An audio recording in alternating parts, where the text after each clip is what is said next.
Anatolia میں موجود بازنطینی سلطنت کے تمام بڑے شہروں کو عثمان غازی کے بیٹے اورحان غازی نے فتح کر لیا تھا۔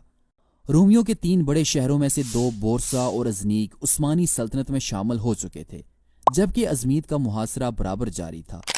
اب اگر یہ کہا جائے تو غلط نہ ہوگا کہ اناطولیہ میں رومی سلطنت اپنے مضبوط قدموں سے محروم ہو چکی تھی۔ بازنطینی شہنشاہ نے ان دونوں شہروں میں سے ازمیت شہر کو زیادہ اہمیت دی، اور جہاں انہوں نے کھل کر اورحان غازی کے لشکر کے خلاف مزاحمت جاری رکھی۔ اب چونکہ ازمیت شہر ایک بندرگاہ تھی، اس لیے اورحان غازی کو اس محاصرے میں کوئی خاص کامیابی حاصل نہ ہو سکی۔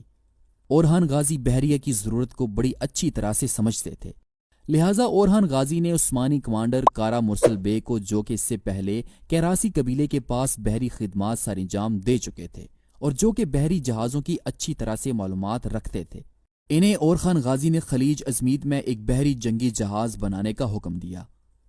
ازنیک شہر کی فتح کے ٹھیک 3 سال بعد 1334 عیسوی میں اناطولیہ میں موجود بازنطینی سلطنت کا ایک اور اہم شہر گیملک عثمانیوں کے قبضے میں چلا گیا۔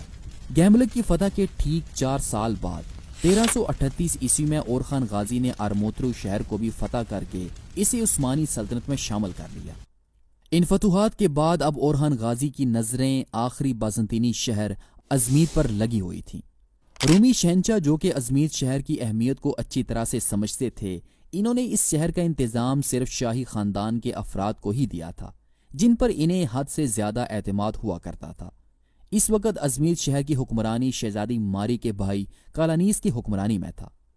اورحان غازی کے محاصرے کے دوران کالانیس نے محاصرے سے تنگ آ کر اپنے سپاہیوں کے ساتھ قلعے سے نکل کر اس نے اورحان غازی کی فوج پر حملہ کر دیا، لیکن اس حملے کے نتیجے میں اس کی جان چلی گئی۔ شہر کے گورنر کے قتل ہونے کے بعد عثمانی سپاہیوں نے کالانیس کے سر کو کاٹ کر اپنے نیزے پر بلند کیا، جس پر قلعے کے محافظوں کے حوصلے پست ہو گئے، اور اپنے گورنر کی اس بے بسی کی موت پر شہر میں موجود بازنطینی سپاہیوں نے ازمیت شہر کو اورحان غازی کے حوالے کرنے پر وہ راضی ہو گئے۔